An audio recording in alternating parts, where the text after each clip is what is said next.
Assalamualaikum warahmatullahi wabarakatuh. Halo, selamat bertemu lagi di pembelajaran biologi. Bagaimana kabarnya hari ini? Semoga sehat selalu ya. Kali ini kita akan membahas materi tentang klasifikasi makhluk hidup atau pengelompokan makhluk hidup. Disimak baik-baik ya materinya. Coba kalian pernah pergi belum ke perpustakaan? Nah, ada berapa buku yang kalian temukan di sana? Sudah pasti banyak kan? Bisa mencapai ratusan, bahkan ribuan buku.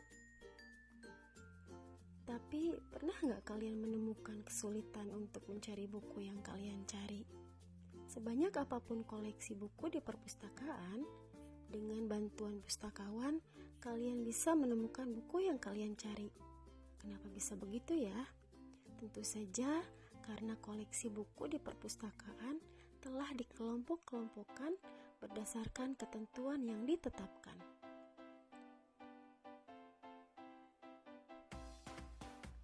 Sekarang pertanyaannya, adakah yang kalian tahu nih berapa jumlah makhluk hidup yang ada di bumi ini?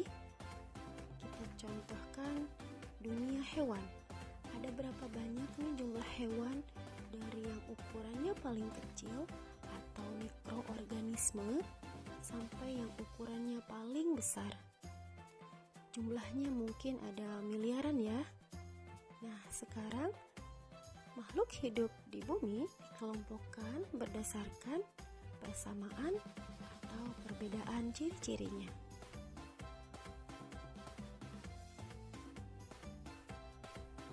Dalam proses pengelompokan ada yang dinamakan dengan klasifikasi makhluk hidup.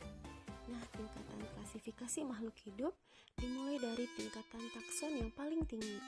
Yang pertama adalah kingdom.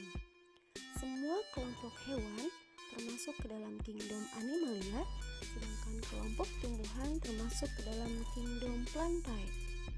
Satu tingkat di bawah kingdom dinamakan phylum untuk hewan dan divisio untuk tumbuhan.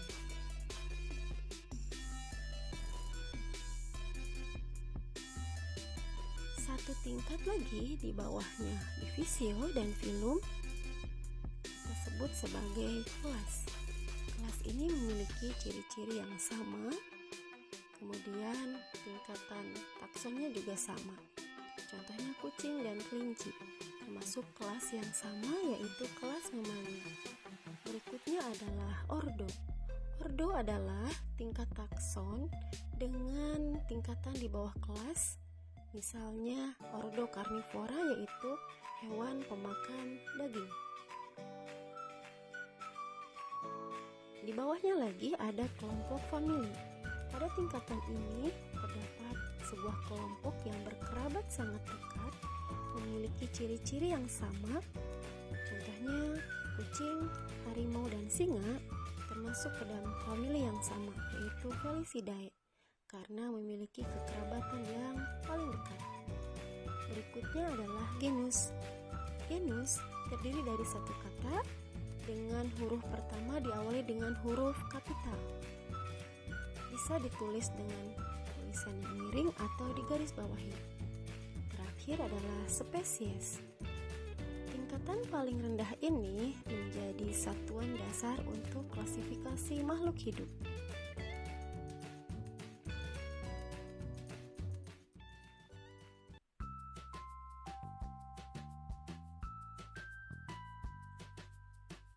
Baik, ilmu pengetahuan terus berkembang ya, termasuk dalam ilmu klasifikasi atau pengelompokan makhluk hidup.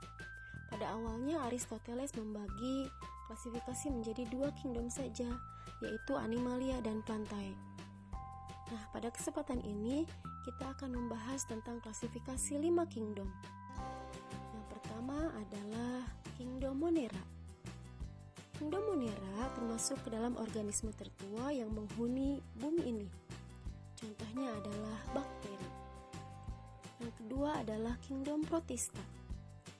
Kingdom Protista merupakan organisme eukariotik pertama yang terbentuk dari evolusi organisme prokariotik.